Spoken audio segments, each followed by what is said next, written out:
When it comes to task automation and operations management, scripting language like PowerShell is an amazing tool in hands of any administrator. Today I will show you introduction into Azure Powershell, a powerful tool for management of Azure resources. Stay tuned.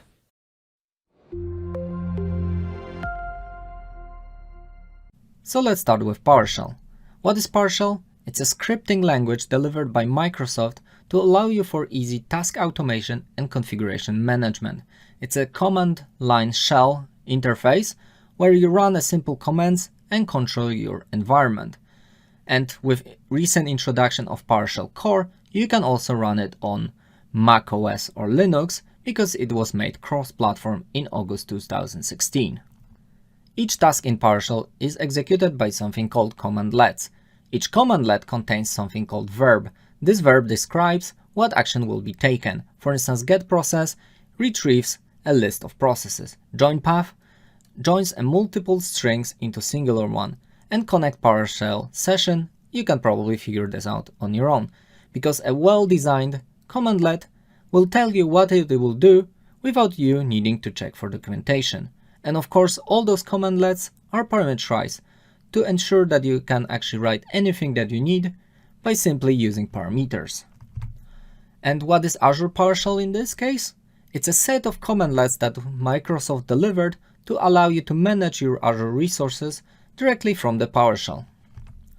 The common scenarios for this are pretty much the same as for CLI. So it's day-to-day operations like automation of repetitive tasks, scheduling, deployments, DevOps scenarios. Maybe you're just learning, then PowerShell is also great because of that all the IntelliSense and all the documentation that is behind it. And last but not least, achieving things that are hard otherwise. And what I mean here is that usually you will want to create multiple resources at the same time, or maybe interconnect those resources together on the runtime, and because some of their properties will be created dynamically. PowerShell is great for those kind of scenarios. And what are the basics? Of course, when you will go to Google and you will start searching for stuff around Azure PowerShell, you will find both Azure RM and AZ modules. And for you to understand it, Azure RM, which is shorthand for Azure Resource Management, is the old modules, and the new modules are called AZ. They're not a different modules, it's just the renamed version of the modules from some version. So moving forward, the new modules are recommended. And the installation is very simple. Simply run 2 commands and you're ready to go. So what happens if you found Azure RM scripts on the internet or some blogs, or you already have some old modules? Can you upgrade? Yes, you can, because there's a compatibility commandlet which allows you to install the new modules but still run the old Azure RM scripts effectively. So you simply run enable Azure RM alias and your old commands will be analyzed for the new ones, so you can simply run it without any hiccups. So what are the demos for today? First of all, I will show you how to install it, how simple the installation is. Then I'm gonna show you the simple commands. I'm gonna log into Azure. I'm gonna give you overview of the commands. I'm gonna be listing and querying resources. I'm gonna show you how to pipe parameters and outputs in PowerShell for some more advanced scenarios. Then we're gonna do a simple demo where I will create a resource group and virtual machines using PowerShell. And lastly, I will show you some tools, including PowerShell in a Cloud Shell. So let's move forward. So this is a simple virtual machine that I created in Azure to show you the installation of PowerShell. You simply need to open Windows, hit on PowerShell, run it as administrator, and you need to run the command. So let's open it full screen and paste the command.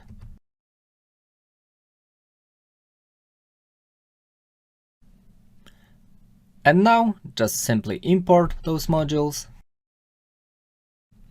After importing is completed, you can start typing connect AZ, and as you see, I hit Control space and it filled it in. That means everything seems to be working just fine. And this is how simple the installation goes. So let's go to the portal for a second. First of all, notice what kind of resource group that I have. I have 5 resource groups, and I have only very few resources, like my storage accounts and the virtual machine that we just used for this demo. And this is what we're gonna be working with today. So let's go to PowerShell. This is the normal Windows PowerShell window that every one of us has on our machines. So in order to connect to Azure, you need to run a simple command called connect. And when you will start typing like con, you can already press Ctrl space to get IntelliSense. So Ctrl space, and as you see, you get all possible options. And the Ctrl connect AZ account is the one that we want. You press enter, you type dash, and again you can hit Ctrl space to get all the parameters available to this connect AZ account.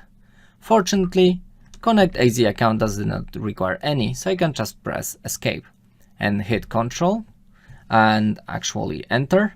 And now I need to log in, of course. So adam@marczek.io.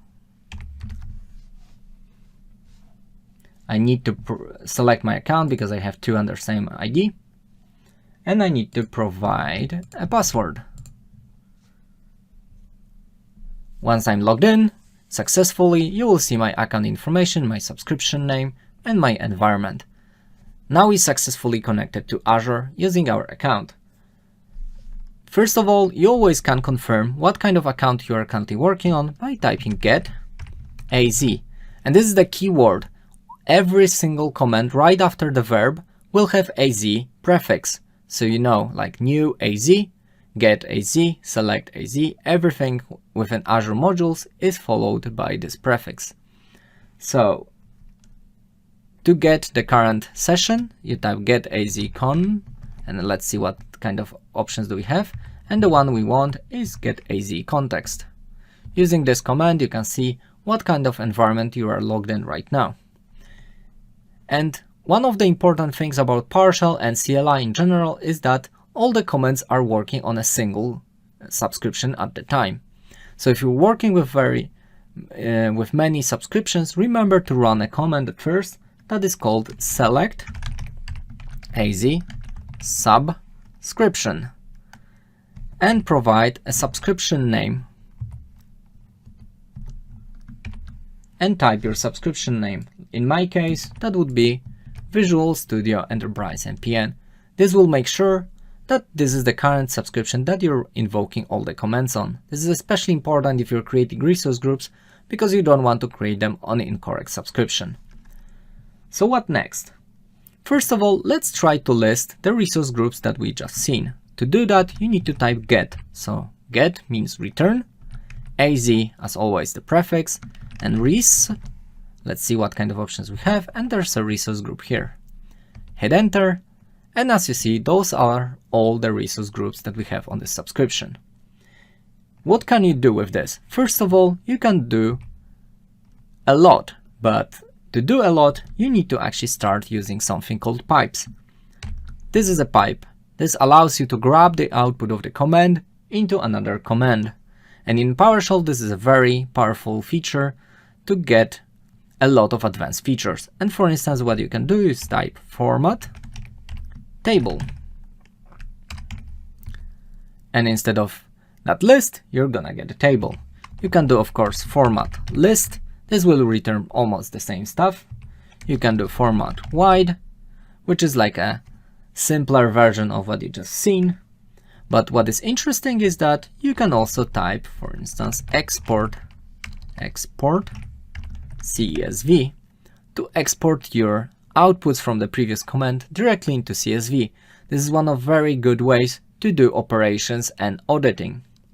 What is also cool is that you can do out grid view, which will simply make a pop-up on your screen that you can actually start selecting. And amazing stuff about this is if you add additional parameter called pass-through, it will allow you to grab this output to the screen.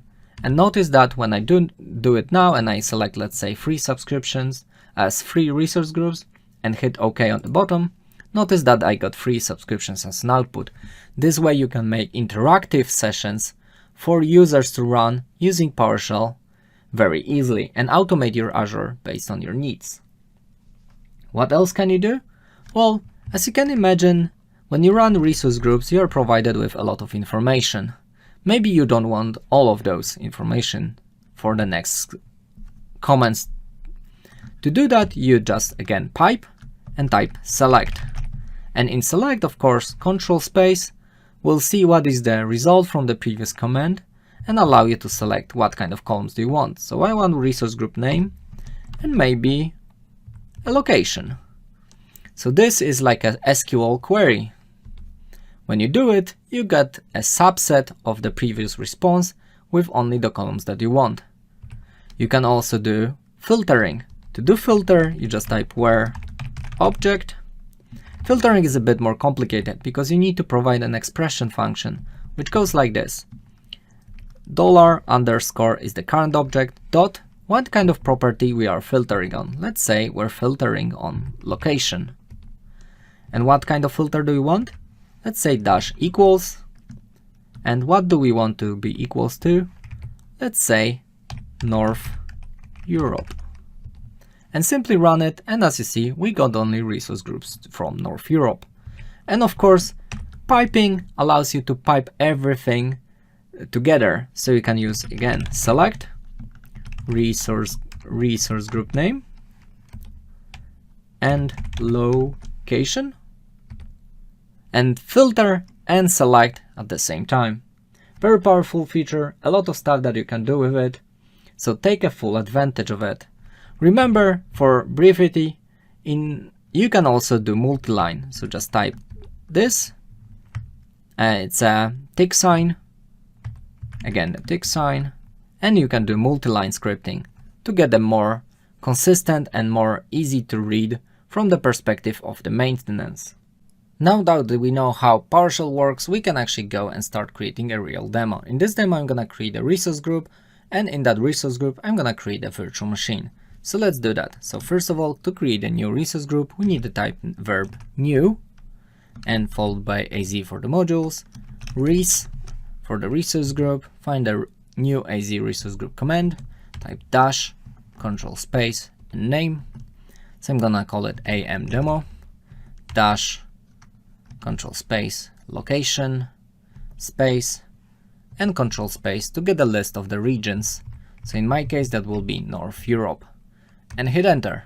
This will create an AM demo resource group in North Europe location. Now that I have my location, I can use that to create a new virtual machine. So of course, new azvm, control space, as you see there's a command like that, so I'm gonna use it, space dash, and what do we need to provide? I know we need to provide the resource group name, that's gonna be AM demo, dash, what else do we need to provide? A location. So again, space, control space, I want this also to be in North Europe. Again, space, dash, control space, and what I need to provide is a name. So name is here, I'm gonna call it VM demo, and dash, control space, I know that I also need to provide an image. So an image, control space, and as you see, a list of available images like Ubuntu LTS. If everything will work here, we can already create this virtual machine. So let's try that. As you see, it said that I didn't provide everything, and that was intended, because what I need also to provide is, as you see, supply values for the following parameters. Credential. I didn't provide credentials for this VM, so I need to do that. So I'm gonna call it AM demo admin and provide any kind of password and hit enter. That's actually very good in PowerShell that whenever you don't supply all the parameters, it will ask you for all the missing required parameters. And as you see, it's currently creating a virtual machine in Azure for me. So let's wait for that. And it's done. As you see, creating virtual machine using PowerShell is very easy. We can of course go back to the portal to confirm it's there. So we can open our resource groups panel, see our new AM demo resource group, and see the VM demo that we just created. That was super simple, and it just required us 2 commands. We can of course clear the screen and continue working. Of course, besides Windows PowerShell, you have more options when it comes to tooling. First of all, you can use PowerShell ISE, Integrated Shell Environment, which first of all gives you a text editor, so a multi-tab experience where you can create multiple scripts, save them, load them, shell command on the bottom, and the list of available resources. And of course, as you see, you get also IntelliSense here, or just by typing here, connect AZ. And as you see, as soon as it recognizes the commands, it will also give you the IntelliSense experience. And you can do much more powerful scripts here, because it's a full script environment. You just press Ctrl S and everything is saved. Besides ISE, you can also use Visual Studio Code. So in Visual Studio Code, you'll get a similar experience. As soon as your file is of PS1 extension, or on the bottom you have selected language for PowerShell, you can also start using PowerShell commands, and you also will get the IntelliSense connect AZ, right? That's amazing. I prefer Visual Studio Code from all of the tools that I'm using it the most, but it's up to preference, whatever you like to use. And of course, when it comes to PowerShell, you can do a lot of stuff. And what kind of stuff? Let's do a demo where we're gonna create 10 storage accounts at the same time, very easily, very fast. So first of all, we need a variable called RG, which will contain a resource group name for us. Then it's gonna be amdemo. We're gonna make a for each loop in which we're gonna iterate for 10 times. And that's actually double dot and open brackets.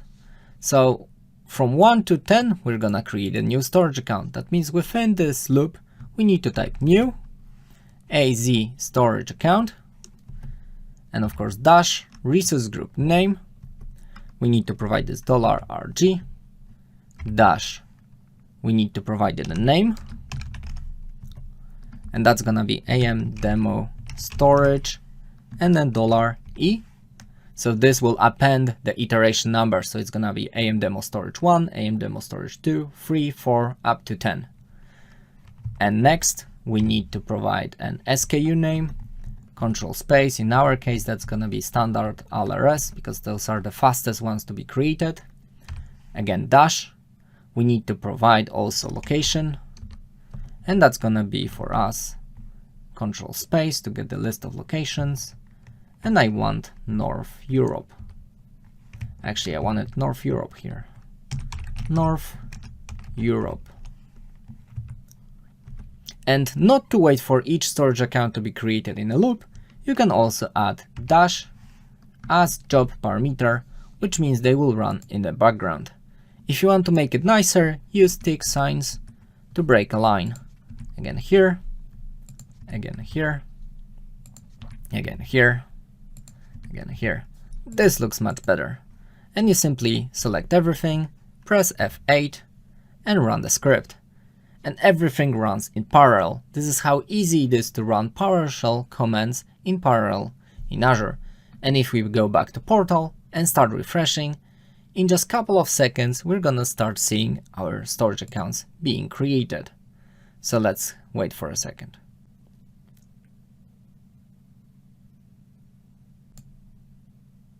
As you see, within just minutes, we wrote a script that created 10 storage accounts, identical configuration, very easily, very fast. This is how powerful the script is. And the very last demo that I have for you today is Cloud Shell. Cloud Shell allows you to run PowerShell in a cloud directly from your browser. And you can do it but twofold. You can either press this button to open a Cloud Shell window. Let me do that. You can actually scroll it up a little bit. And it requires you to mount a storage. This is because, as you can imagine, when running those commands, some temporary files must be created, and to do so, you need to have a storage. To mount a storage to the Cloud Shell, you need to click Show Advanced Options, select a resource group where your storage will be residing. You can, for instance, select amdemo that we just created. You can use existing storage account, or you can create a new one. I'm gonna call it amdemo store 1, and I'm gonna copy that same here. This will create a new storage account for the purpose of the Cloud Shell only. After this is created, we can simply run the commands. So let's skip ahead.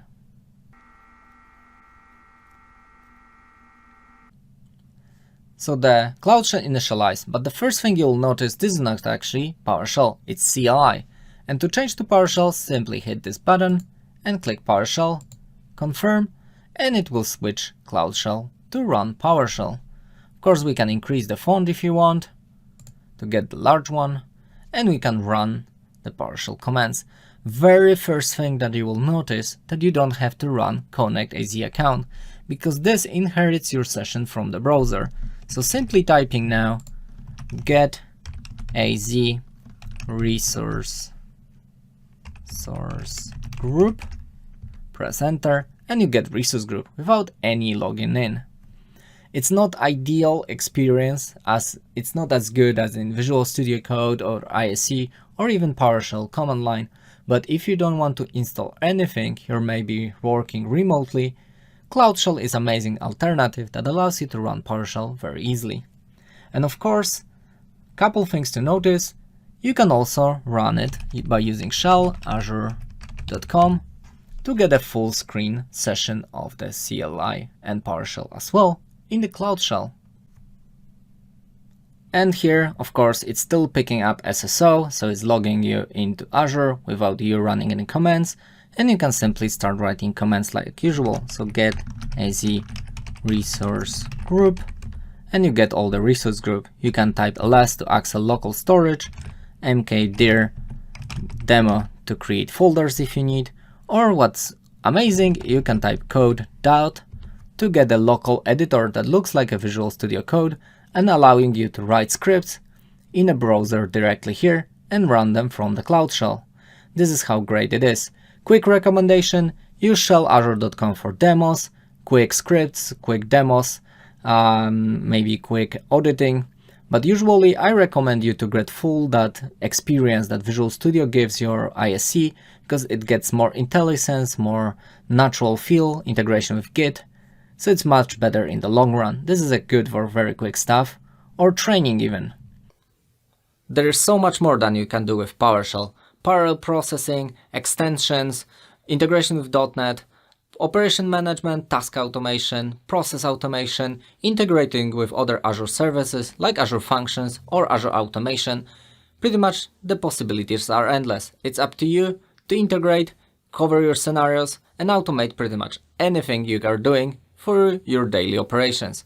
That's it for today. Hit a thumbs up, leave a comment, subscribe if you want to see more, and see you next time.